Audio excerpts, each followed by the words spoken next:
Way to स्वराज्याची राजधानी सातारा. दुपारी 3 वाजेपर्यंत आपण साताऱ्यात धडकतोय. नॉर्मली मी एकटाच गाडीत असतो. आज आमच्या मातोश्री पण आहेत. से हाय टू माय फॉलोअर्स. आपण लोणावळ्याला पोहोचलोय, पण या हिल स्टेशनची काही थंड हवा आता सध्या काही जाणवली नाही. त्या ऑक्टोबर हीटची उफ हे गरमी हैराण करून सोडलंय. चला, पुण्यनगरीमध्ये आपलं स्वागत आहे. आता आपण पुण्याच्या हद्दीमध्ये आलोय. लवकरच माझे एक मित्र आहेत आदित्य ढवळे, त्यांना आपण एक 15-20 मिनिटात भेटतो. नुकतंच आपण पुण्याला पोहोचलोय आणि माझे भावासारखे मित्रासारखे भाऊ आदित्य ढवळे, त्यांना मी फक्त जस्ट फोन केला होता की पुण्यावरनं पास होतोय.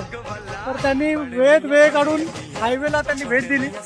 आणि खरं तर आम्ही दोघेही शंकर महाराजांचे नितांत भक्त आहोत आणि 5च महिन्याची मैत्री आहे. असं कधी वाटलं पण नव्हतं की एवढे जवळचे आपण मित्र बनू शकतो.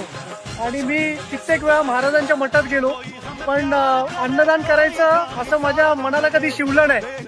पण 3 दिवसापूर्वी जेव्हा महाराजांचा प्रकट दिन होता, तेव्हा आदित्यने 5,000चं अन्नदान माझ्या नावावर केलं आणि रिसीट मला पाठवली.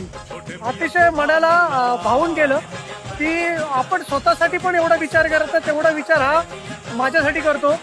आणि जेव्हा जेव्हा आम्ही भेटतो तेव्हा ते आनंदाचे क्षण आम्ही दोघेही अनुभवतो. आणि जेव्हा आम्ही परत भेटू तेव्हा ह्याच ताकदीने, ह्याच प्रेमाने भेटू नक्कीच. आणि आदित्य, तुला काही 2 शब्द माझ्या युट्यूब चॅनलसाठी किंवा इन्स्टासाठी बोलायचं असेल तर? सर्वांनी चैतन्य दादाला एकदम असं फुल सपोर्ट करा, कारण की हा माणूस असा आहे की मैत्री केली तर त्या मैत्रीत गुंतून जाण्यासारखा हा माणूस आहे. आणि सर्वांनी चैतन्य दादा नवीन युट्यूब चॅनल आता ओपन होतं, त्यासाठी सर्वांनी मनापासून सपोर्ट करा आणि असं दादाला एक प्रेम द्या सर्वांनी. खूप खूप धन्यवाद आदित्य. ही नीरा नदी इथून आपल्या साताऱ्याच्या जिल्ह्याची हद्द सुरू होते. Welcome to Satara.